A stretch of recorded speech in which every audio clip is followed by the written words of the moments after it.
May 2018. Palestinians and Israelis mark 70 years of conflict in the Middle East. Israelis celebrating the opening of the US Embassy in Jerusalem. What a glorious day. Remember this moment. Palestinians running for their lives, protesting against the Israeli blockade on Gaza, which has made their lives unbearable. In 2 months, more than 100 Palestinians were killed by Israeli snipers.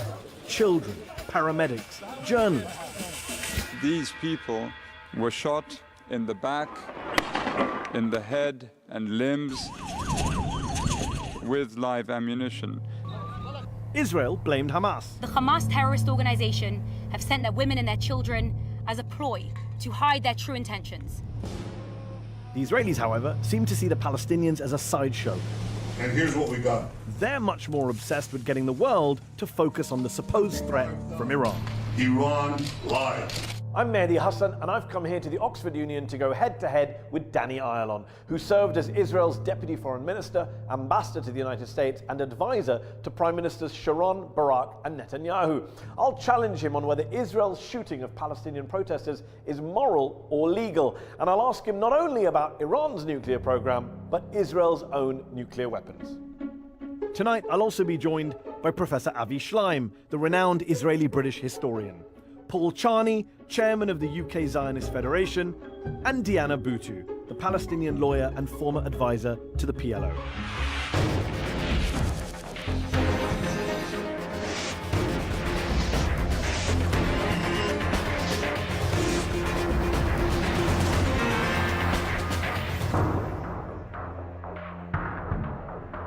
Ladies and gentlemen, please welcome Danny Ayalon. Currently, he heads the Truth About Israel, a Zionist advocacy organization. Thank you for coming. Thank you very much. Danny Ayalon, on May 14th of this year, the Israeli government celebrated the 70th anniversary of your country's independence at the opening of the new US Embassy in Jerusalem. I believe you were there as well at that event. While over in Gaza, on that same day, Israeli army snipers killed 62 Palestinians in cold blood, gunned them down in full view of the world's television cameras. How do you justify, can you justify, the killing of unarmed Palestinian protesters, journalists, paramedics, kids?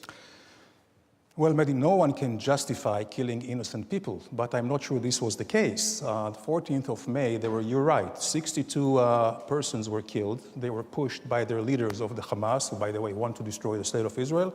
They were using them as human shields, as some of them were behind them with bombs, incendiary, Molotov, and other things. By the way, the 62, Hamas itself confessed the second day that out of the 62, 50 were active Hamas members. All the rest, we call it in a way which I don't like, collateral damage. But we have to look at who is responsible for the death. And the responsible is only Hamas. Here's a question to you.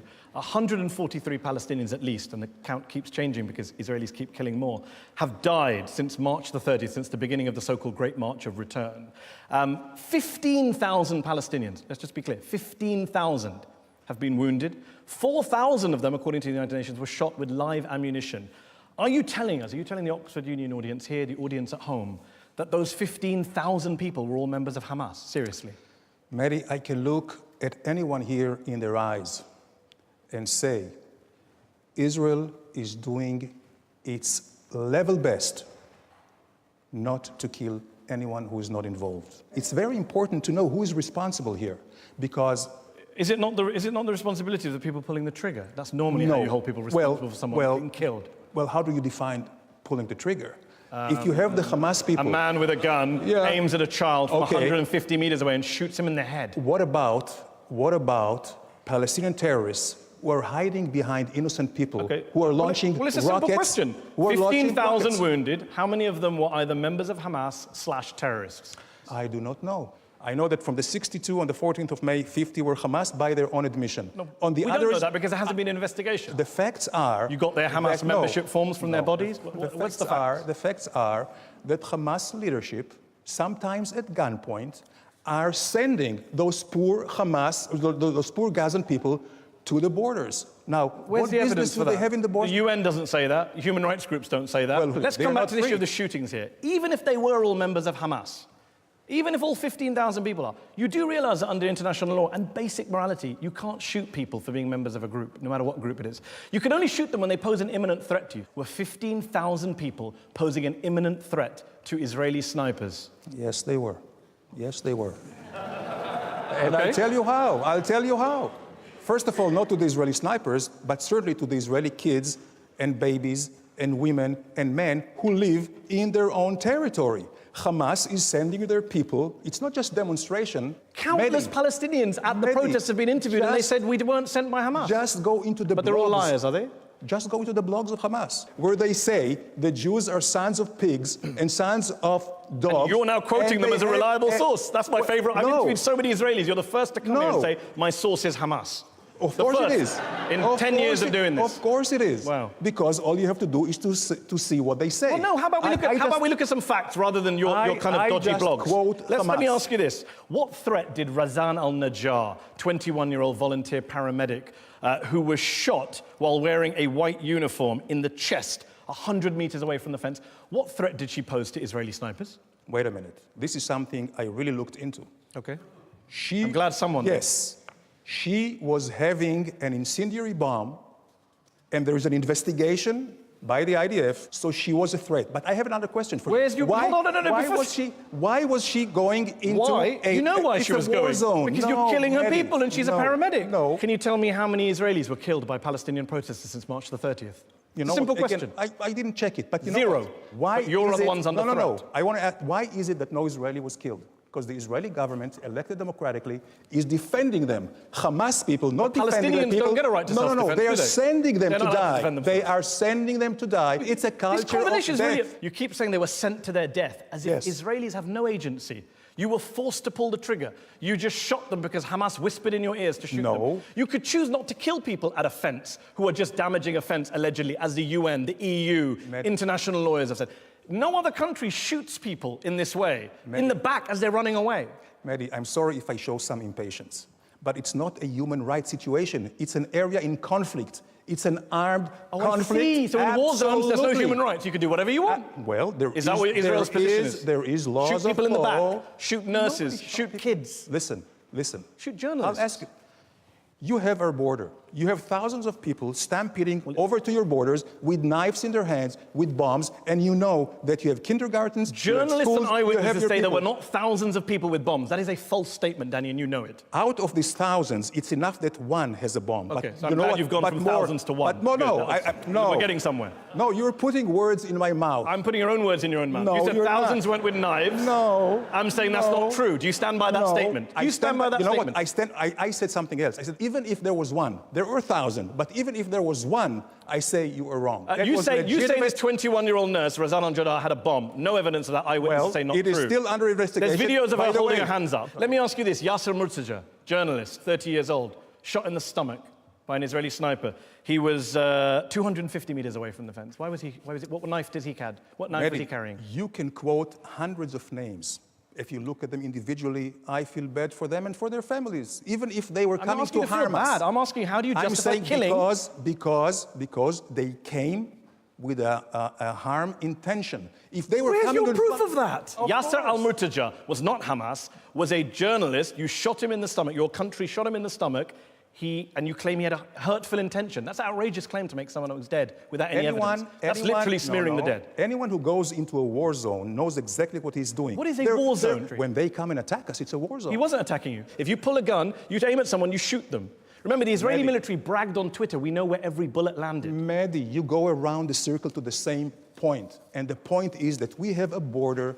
You don't have a legitimate border. You don't have a border, Danny. They try to cross it. Danny, Gaza is occupied territory. Not with candies, this nonsense that you have a border is absurd.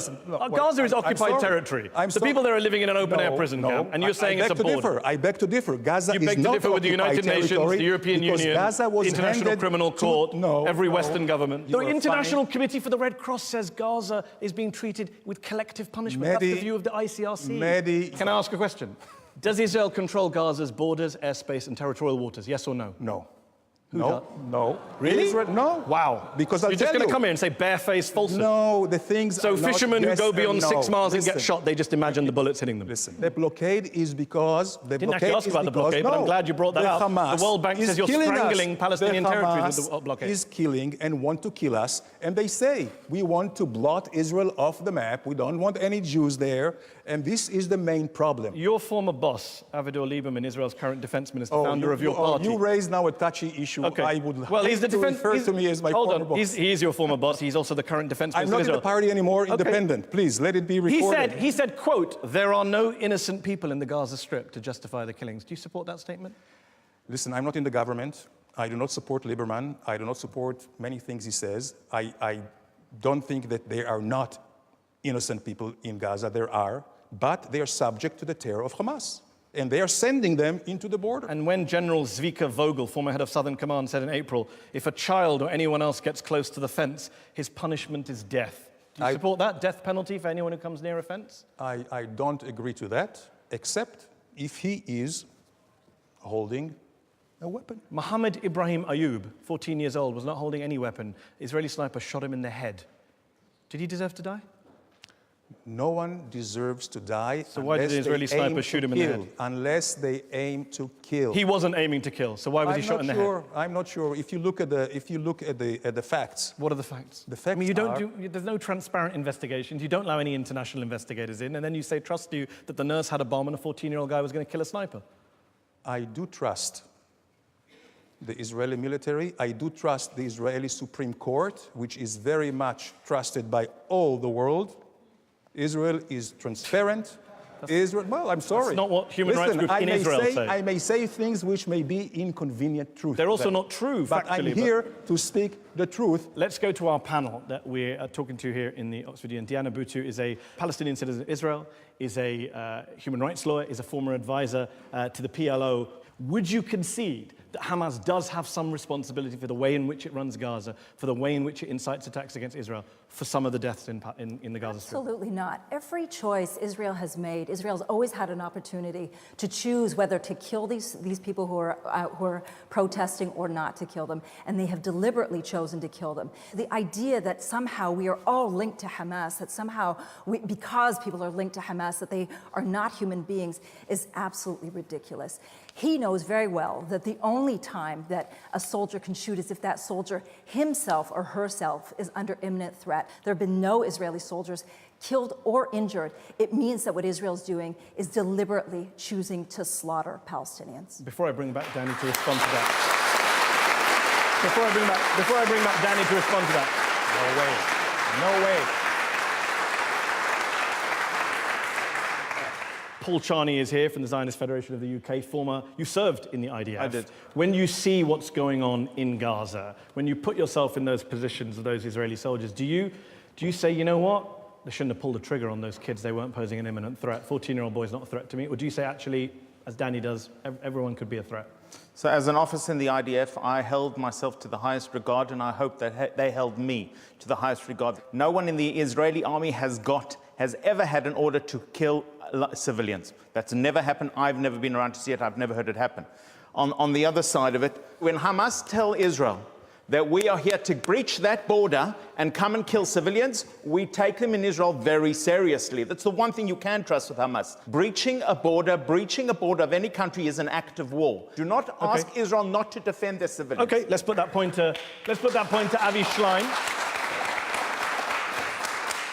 Avi Schleim, prominent British-Israeli historian, former professor here at Oxford University.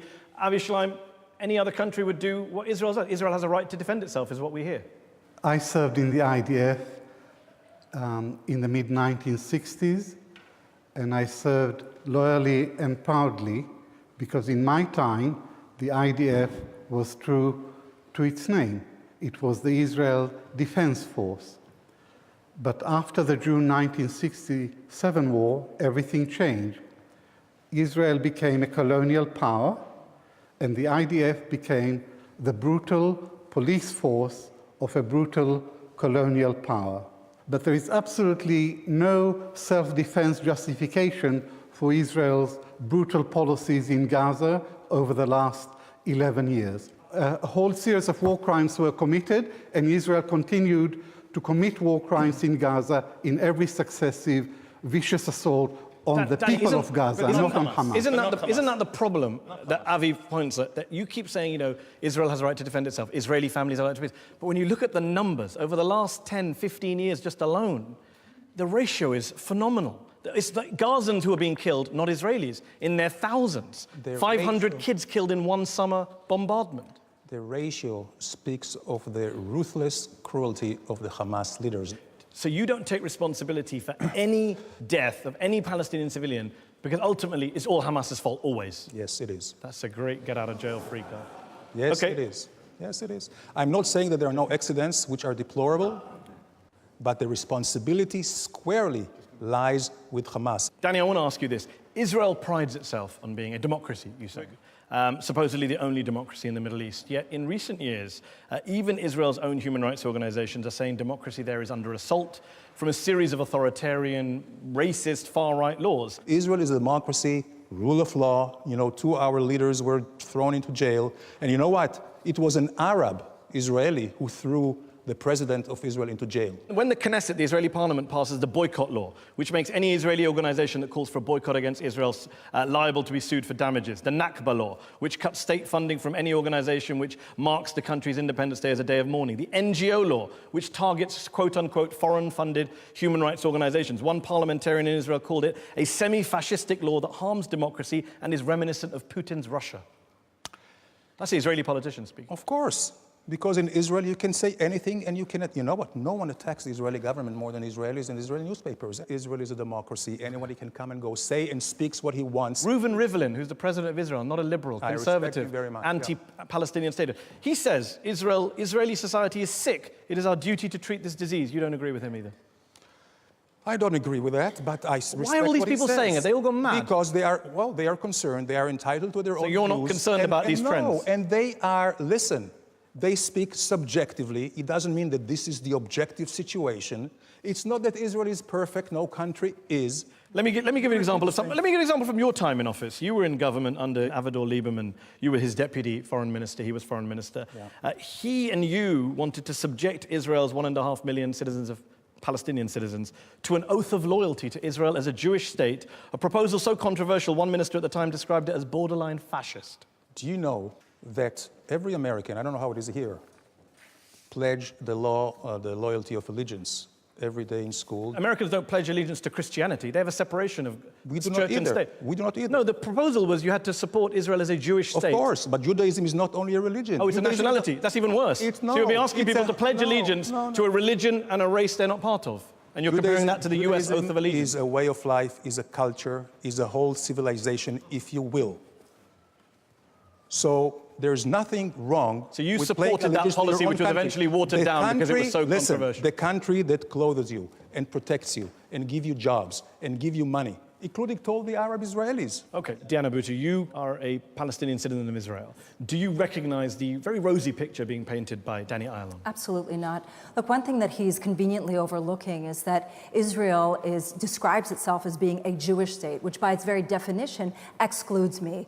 And the state is founded on this concept of Jewish privilege, which means that when the Supreme Court, this court that he lauds so much, has faced the question of whether Israel's a Jewish state or a democracy, it has always chosen Jewish state, which means that Jewish privilege exists. And we see this through everything from the 60 laws that directly discriminate against Palestinian citizens of Israel to the way that people such as Ayalon and others deal with Palestinians, for everything from calling for our heads to be chopped off, for us to be drowned, for oaths of loyalty. What they fail to recognize is that we didn't come to Israel, we didn't immigrate to Israel. Israel came to us. Avi Schlein, many would say you're on the left of the political spectrum. When you look at Israeli society today, do you worry about the trends? Do you share President Rivlin's view that this is a quote-unquote sick society that needs some kind of treatment? I'm very troubled about the trend in Israeli society. Israel, within its original borders, is a democracy. It's a flawed democracy, but so are all other democracies. But if you look at Israel and the West Bank and Gaza, Israel most emphatically, most decisively is not a democracy. It's an ethnocracy. It's a system in which one ethnic group dominates the others. And there is another word for ethnocracy, and that is apartheid. And this is what Israel is. Paul Charney, I will come back to you.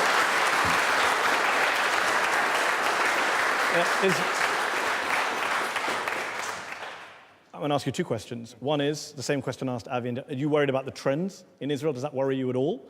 And secondly, do you want to respond to Avi's claim about Israel being an ethnocracy and an apartheid state? Every democracy around the world has its own unique features. The Israeli democracy and the Israeli nation was built and established because of what happened partially because of what happened in the Holocaust, and therefore a Jewish majority must remain for safety and for security, because we've seen what happens when you rely on the rest of the world for your safety. Number two, anyone else who lives as an Israeli has absolute equal rights. Every Israeli Arab has the same rights of university, of hospitals, of Supreme Court in law. Diana's shaking her head. She's saying no. The Knesset has time and again been asked the simple question, is Israel a state that's founded on equality, or is there no equality? And time and again, it will not allow a simple law that calls for equality. And the fundamental problem is that they do not recognize my right to exist. There Listen, you go. have you ever been arrested by Israeli police? Have you ever been beaten by Israeli police? Have you Yes, been ever... actually, I have. Yeah. Tell me about it. Probably a... Oh, I still... Probably not the best question to ask the Palestinians. Yes. I really feel... You can check the bruises. She's all bruised up, right? Let's just be clear.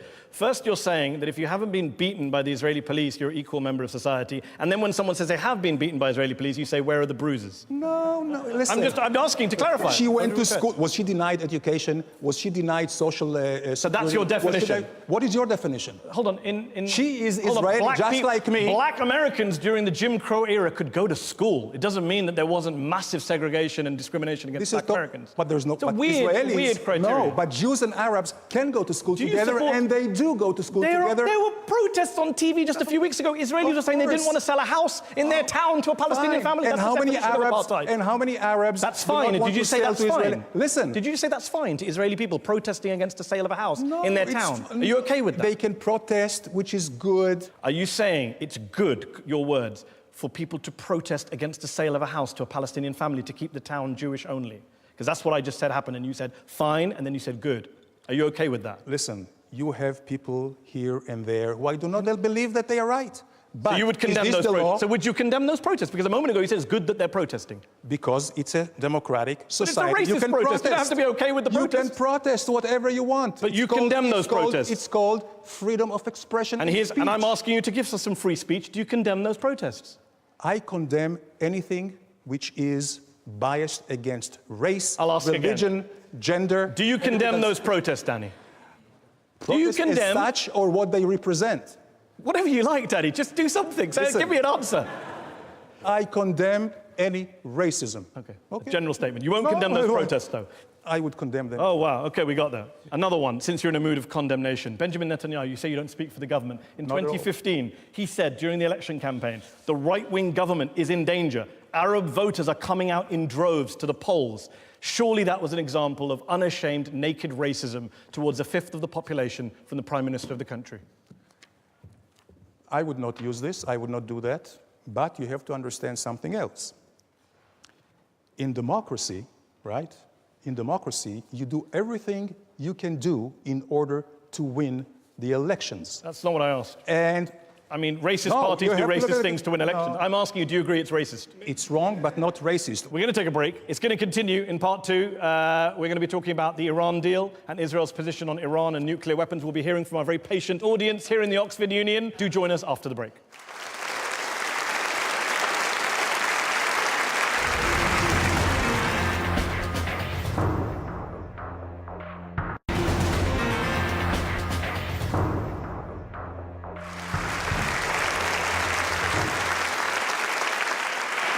Welcome back to Head on Al Jazeera English. I'm joined this week by Danny Ayalon, former Israeli Deputy Foreign Minister, founder of the group The Truth About Israel. Danny, you have lobbied extensively against the 2015 Iran nuclear deal, the JCPOA. You think it's a bad deal, and like Prime Minister Netanyahu, you welcomed President Trump's decision to pull the United States out of that deal, to violate it. So to be clear, you don't agree that the deal, with all its faults, is working and is putting off the realization of the Iranian nuclear vision by 10 to 15 years? No, if you look for the last 2.5 years since the deal was signed in Vienna, you see the aggression of Iran not only has multiplied by 10 times. Iran, since signing the deal, has become much more aggressive, has not stopped testing ballistic missiles, and you do ballistic missiles only to put a warhead, which is nuclear, nothing else. And the deal itself is not actually neutralizing the capabilities of Iran. It just supposedly suspends it. And so people who say the Iran deal has neutralized a major threat to the world, they're wrong.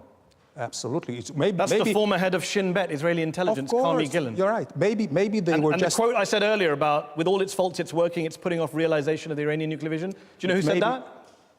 Probably. The head of Israel's military, General Gadi Eisenkot. So what do you know that the head of Israel's military and the former head of its spy service don't know? And guess what? The head of Israeli military. He's still there working with everybody because we have pluralism of ideas. Okay, but the substance, what about what he said? The substance is that there is a sunset clause where they can now in 7.5 years become a nuclear country. The substance is that there is no verification which is robust, and many sites are precluded because they are declared military sites. The head of the IAEA, the UN body tasked with investigating nuclear programs around the world, says, quote, Iran is subject to the world's most robust nuclear verification regime under the JCPOA, which is a significant gain. As of today, the IAEA can confirm that the nuclear-related commitments are being implemented by Iran. That was him in May. So who should we trust, the head of the IAEA or you? Trust the facts. Trust the facts and straight logic, common logic. I believe that the IAEA are not lying. They do not find anything. But why aren't they finding anything? Because they have 24 days in advance to let them know they're coming. And there are many, many areas which are designed military areas where they have no entry to. Now we know that the Iran has lied and has cheated time and again. As a member, wait a minute, as a signatory to NPT, Non-Proliferation Treaty, they have broken all the rules, all international commitments. What I don't understand is if it's common sense, as you say, why is it that the head of Israel's military, the former head of Shin Bet, the former head of Mossad, your spy agency, the former head of Israeli military intelligence, the former head of Israel's Atomic Energy Commission, the chair of Israel's space agencies, your country's top military, defense, intelligence, nuclear experts are saying the deal's a good deal, it protects Israel, it protects the region, it protects the world. Well, why should we ignore all of them and trust you, Benjamin Netanyahu, and Donald Trump? They do not say it's a good deal. It said it's the situation may be better than before. And I say it's not better than before. It may put Iran on hold, but we are not certain. And yet the world's non-proliferation experts in open letters, the top nuclear scientists in the world, the EU, the UN, the IAEA, they all say it's working. I know international diplomacy. There's nothing which is more hypocritical than cynic. There are some interests who are in between. I can tell you that until 1938, most people here said Germany, Nazi Germany, is not a threat. Okay. Were they all wrong? Yes, they were all wrong. Well, isn't the problem? Are they all wrong now? It's funny. Yes, they are. It's funny you talk about predictions. In 1992, your prime minister said Iran was 3 years away from building the nukes. That was 26 years ago. In 1995, he said Iran was 3 to 5 years away from building nukes. In 2009, he said they were 1 to 2 years away from building nukes. The boy who cried wolf had a better record with wolves than Netanyahu has with Iran's nuclear program. Why do you think you have any credibility, the Israelis, when you come and talk about Iran's nuclear program? You've been wrong for 26 years. We were not wrong. Some things had happened in between. There were some who prevented Iran to rush for it. And there were some... Come on, Dan. There were some... Every 2 to 3 years, Netanyahu issued a warning, and suddenly something happened to make his warning just inaccurate. Well, I can tell you You've been that scaremongering the for Iranians years. themselves say that the international community is sabotaging their program. So things have happened. That's it. Okay, let me ask you this question. Sabotaging their program. How many nuclear weapons does Iran have as of today? Right now, I hope none. Okay, how many does Israel have? No idea. No idea? You were in the government. They don't tell you that stuff. No idea. Who do they tell? No idea. I'm telling you. Never discussed it. But it's irrelevant. It's between, you never discussed Israel's nuclear weapons. You can say that hand on heart, you've never discussed Israel's nuclear. You're expecting us to believe that the Deputy Foreign Minister of Israel never discussed Israel's nuclear deterrent? Seriously, then? No. So let me tell you, no? It's not all slogans and sound bites, Mehdi. Tell yourself I that, my did friend. not discuss Israel nuclear weapons. I did discuss Israel nuclear policy. There is a big difference. Okay. Okay? Okay. So now we've got past that semantic evasion. No, you have to... How many nuclear weapons does Israel have? I don't Because know. experts say it's anywhere between 80 and 400. So what? So what? Yeah, so what? Has Israel ever So threatened... do you recognize the hypocrisy of Israel No. having a secret illicit nuclear weapons program that it won't open up its doors to and won't talk about, and then lecturing everyone else in the region about nuclear Absolutely weapons? not. You know why? You talked about hypocrisy. I tell you.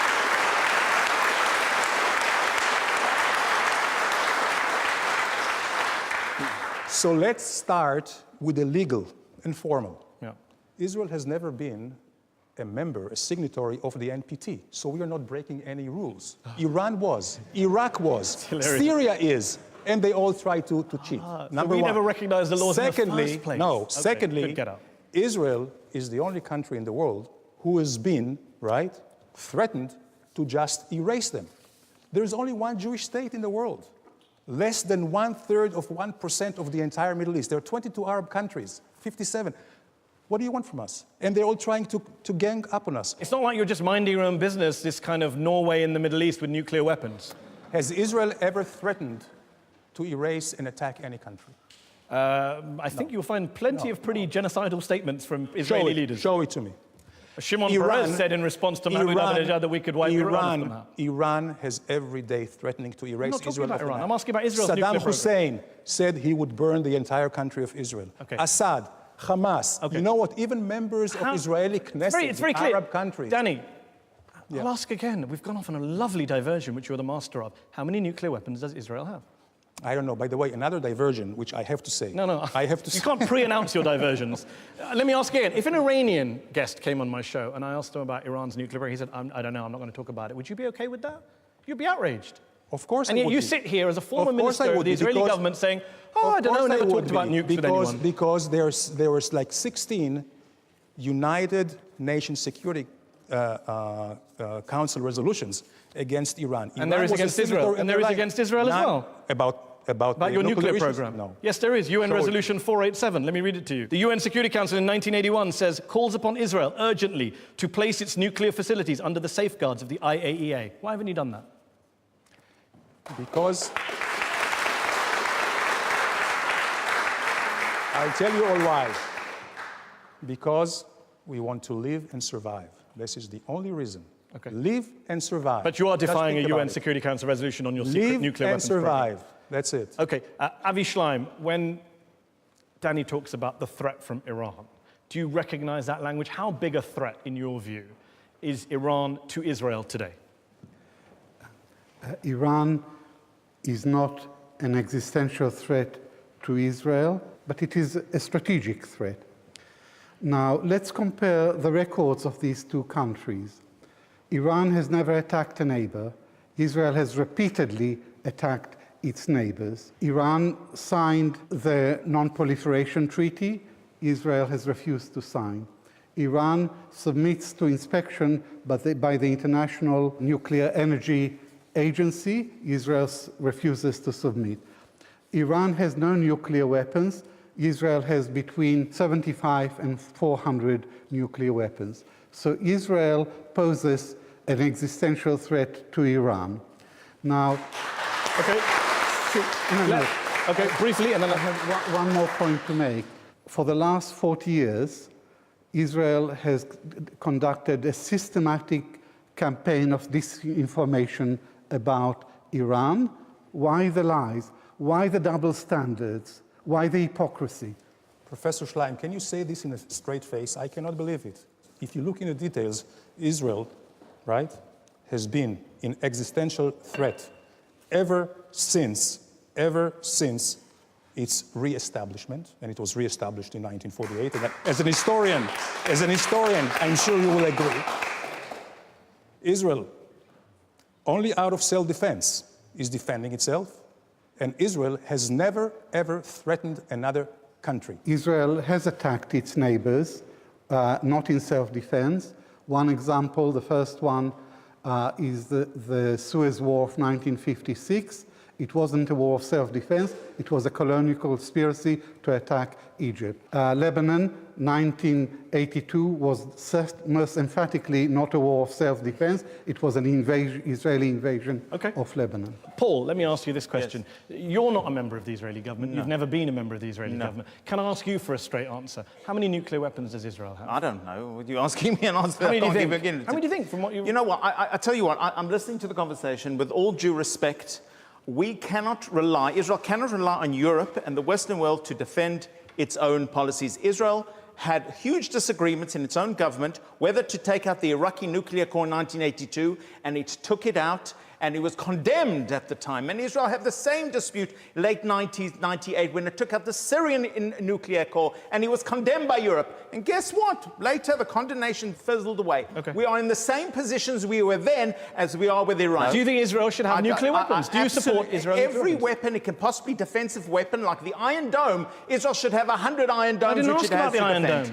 Israel should have every defensive weapon. Do you think Israel should have nuclear weapons? Absolutely. Do you think Israel should have nuclear weapons? As a defensive weapon, Israel should absolutely have nuclear weapons. Iran, as an offensive weapon, should not have nuclear weapons. Okay, let's go to Diana's been waiting very patiently. There's a difference between offensive Iran and defensive Israel when it comes to nuclear weapons in the Middle East. Look, what I think we're getting to is that Israel is saying that it is above the law. And it does this time and again. It says that it has a right to attack countries, which it did when it came to Iraq, when it's come to Syria, when it's come to Lebanon, when it's come to the Palestinians. And it's also saying that it has no reason, it has no right to be subjected to the law. Diana says you're above the law, and you yourself said we didn't sign the NPT. Let me ask you this question. If Iran tomorrow withdraws from the NPT, will you stop talking about Iran? Because they're in your boat. They can do what you do. Exactly. Right? No. Isn't that the logic of your position? Because they want nuclear capabilities for offensive measures. If Israel, and again, I'm not at liberty to say anything about this subject, but if Israel has it or not, it is a defensive one. And the Palestinians... Because you say it's defensive. They would say it's defensive. No. Everyone will get nuclear weapons and say it's for defense. By the way, I hope Ms. Bhutto is not suicidal, because if Iran, with a nuclear weapon, throwing it on Israel, you and I will die at the same time. You know. Okay, well, let's go to the audience who've been waiting very patiently here in the Oxford Union. Let's start with the gentleman here in the front row. I'd like to ask you, Mr. Ayalon, about Israel's denying access to healthcare for people in Gaza. Last year, according to the World Health Organization, 54 people died in Gaza because they had not got to the treatment they needed to in the West Bank and sometimes beyond. 46 of those had cancer. Many of them were women. 11,000 medical appointments were missed last year after Israel refused to allow people to get to that treatment. Is that not unconscionable? If that had been true, absolutely unconscionable. But it's completely not true. Israel is actually piping into the Gaza everything which could help the Shifa and all the other hospitals and clinics, by the way, which the Hamas is using them as a base to launch. You know that since we left Gaza, 11,800 bombs were launched on Israel. He asked a question about 44 cancer patients, World Health Organization figures. That's all made up, according to you. You know what? I don't even know, because but I can tell you, there is a policy, right? There is a policy to help anyone in need, and we have proven it. Why don't you go to Hamas and ask them, why don't they stop their terror, and then Gaza will be open to the world? When we left in 2005, we invested there, millions of dollars. They burned everything. Why? Okay, let's go to this gentleman here in the blue shirt. Thank you. The Great March of Return protests were ostensibly organised in support of the notion of a right of return. My question is to what extent does the propagation of a notion of Palestinian right of return by the international community serve to perpetuate and prolong rather than create a solution to the Israeli-Palestinian conflict? Right of return, Mehdi, is euphemism. There's no right and no return, because you're talking now about fifth and fourth generation of displaced people, and according to international law, they should have been naturalized by the countries who received them. There were 20 million refugees in Europe, Czechs, German, Polish. You don't hear about this problem. There were 890,000 Jewish refugees from Arab countries. You don't hear about them. The problem is, again, and I do not blame Ms. Bhutto, the Palestinian people. I feel for them. It's successive Palestinian leadership who betrayed you. Since you mentioned Ms. Bhutto, Diana, no right, no return under international law. Is that correct from your point of view? First of all, there is a right of return, but using his same logic again, then we wouldn't be talking about, as he put it, the re-establishment of a Jewish state. If we were talking about the re-establishment of a Jewish state, then it would have been that Jews also didn't have that right as well. So you can't have it that one group of people has a right and Palestinians have no right. We absolutely have a right of return, and that is enshrined in international law. This is our land, and we re-establish. This is your land based on 2,000 years. She's saying, why can't 4 or 5 generations if you can go back 20 generations? Let's go to this lady here in the front row. I'm a Palestinian journalist from Gaza, and Israel has time and again said, and the Israeli army actually claimed, to be measured and surgical in the way that they engage with the Palestinian protesters and whoever is present near the Gaza fence. And then now I hear, and it's very concerning to me, that the killing of my friend actually and colleague Yasser Morteja in Gaza was because he was there with an intent to harm. The Israeli army has always cleared itself of any wrongdoing. Isn't it time for an independent investigation? What is Israel afraid of? How is it surgical to kill journalists in press vests and paramedics in white coats and children and peaceful protesters and then not have independent investigators or allow them to investigate? Right. Well, Israel has nothing to be afraid of.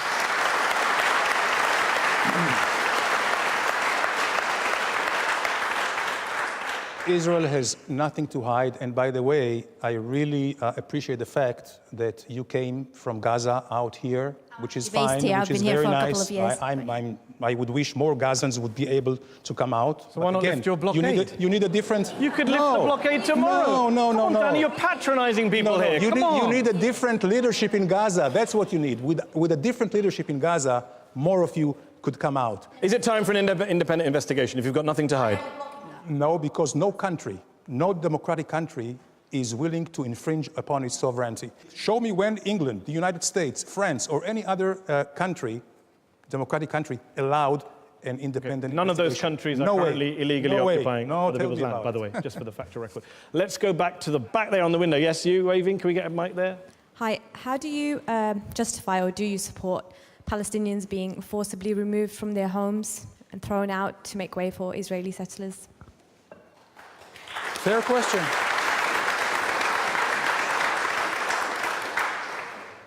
I do not approve Palestinians being forced out of their homes, as I do not approve Jews being forced out of their homes. And the Israeli government did both, I can tell you that. But again, there is a rule of law. And sometimes if you build things illegally, the government comes and tells you, well, it's illegal. They do it to Jews and they do it to Arabs.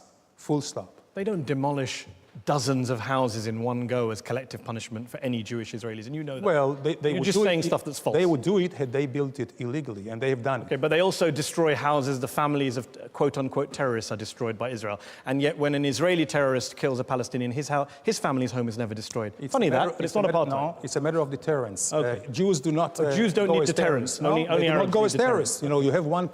Wow, did you say there's no Israeli terrorists? There's no Jewish terrorists? There are, but not as a culture.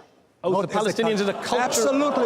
Absolutely. Okay, I'm just going to say, Diana Bhutto, I'm going to ask you to respond to that. No, wait a minute. I want you're to say... from a culture of terror, apparently. This is the problem. We're dealing with people and a former representative of a government that uses racist language and that has adopted racist language and will continue to use racist language. I can't believe that we are in any way giving him a platform. Do you want to respond and clarify what you meant by a culture of terror? Of course I want to respond. Because if you send your kids to schools where they are taught to kill Jews, when you have summer schools with Palestinian kids go with straps, you know, like a make-believe suicide bombs, this is a culture of terror.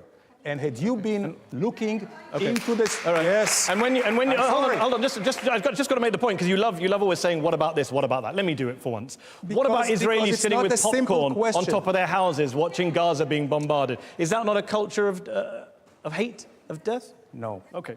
Lady here was waiting. Currently, according to Israeli human rights group Beit Tselem, approximately 315 Palestinian children are being held in Israeli prisons. While being arrested and held in detention, these children have no access to lawyers, cannot have a family member present while being questioned, and often are coerced into signing documents in Hebrew, a language that they do not understand. How do you justify continuing the imprisonment of children? Everyone... First of all, I do not agree.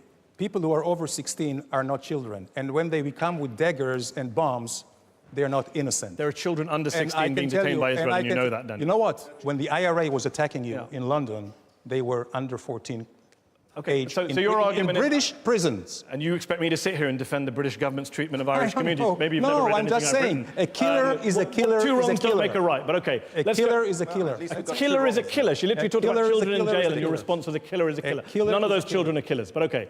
Let's go back to the audience. The lady here in the black shirt. Yes, wait for the microphone to come to you. I'm very confused about something, and I'd like some clarity. If Israel is an apartheid state, how come there are Christians, which I really appreciate being a Christian, serving in the IDF, and Bedouin, and also Druze? I'm not talking about Jews, I'm talking about the Druze. Okay. How does that work? The two people who made the claim about apartheid are Diana and Avi Schleim. Would one of you like to respond to the lady's question about how can it be apartheid if there are Christians and Arabs and Bedouins serving in the IDF? The question is whether the system is apartheid, and it is an apartheid state. And the fact that we are sitting here, and while we're sitting here, Danny has greater privileges in that country than I do, makes it an apartheid state. Okay, we're going to go back to the audience. We're going to go back to the audience. Gentleman there with the jacket, yes? The question is very simple. Do you think the days where everything Israel does and everything it says by both the Muslim community and many other people are coming to an end, where in fact there's going to be greater support for Israel, as we're seeing even now in the United Nations? Thank you. Thank you. Well, I would say that certainly we see shifting grounds. I would say most of the Arab countries today, certainly all the great Muslim countries, see Israel as the solution to the problems and not the problem. They see the Palestinians as the problem. Gentleman in the beard who's been waiting for ages, last word. Thank you, Mehdi. My question to Danny is, isn't it true that the two-state solution is dead because of Israeli illegal settlements in the West Bank and its apartheid walls? Because Israel always blames the other side and doesn't take any responsibility. So should we just forget about the two-state solution and think about an alternative or one-state solution? Thank you. I, for one, do not think so. I do not think so. I think... You think there can still be a two-state solution? I hope so. I think what killed the two-state solutions is, again, is the Arab refusals for any compromise. For them, it's all or nothing. And secondly, when the roadmap to peace came, I was one who was privileged to be a part of writing it. It talked about 2 states for 2 peoples. I do not see the Palestinians who talk about 2 peoples. They're talking about 2 states. What does it mean? 2 Arab states? The problem is, again, I'm telling you. Hold on. Successive... You want 2 states for 2 peoples. Who are the 2 peoples? Jewish people and Palestinians. So there shouldn't be any Palestinians in Israel, is what Of course not. No, of course they are. You literally just said 2 states for 2 people. Of course, but the Jewish... Israel Who is Israel for, Danny? Israel is for its citizens. Mostly are Jews because it's a Jewish state. You're the one who said you wanted 2 states for 2 people. I was just clarifying. Of course, Palestinians and Israelis. Palestinians before you said and Jews, now you switched to Jews. Israelis. No, Good Jews. And doesn't mean that non-Jews cannot live there. Can I ask a final question? I just want to ask a question about you. Ehud Barak famously was asked, what would he have done if he had been born a Palestinian? And he said to the reporter, I probably would have joined a Palestinian militant group to fight against Israel for my freedom. Right? That's what Barak said. A moment of honesty from Israel's most decorated soldier. I just wonder sometimes, do enough Israelis put themselves in the shoes of Palestinians living in Gaza and try and understand why it is that they're protesting or they're frustrated or they're violent? Or is it all just, do you really just say Hamas, Hamas, Hamas, Hamas, and not try and think about what they're going through? The short answer is yes. I can definitely do that. And you know what I would do? I would do my best to get rid of Hamas leaders and terrorists. Okay? On that Hamas note, Danny, we're going to have to leave it there. Wrap the show up. Thanks to our audience here in the Oxford Union. Thanks to our panel here in the Oxford Union. And thanks to Danny Ayalon for joining us. Head to Head will be back next week.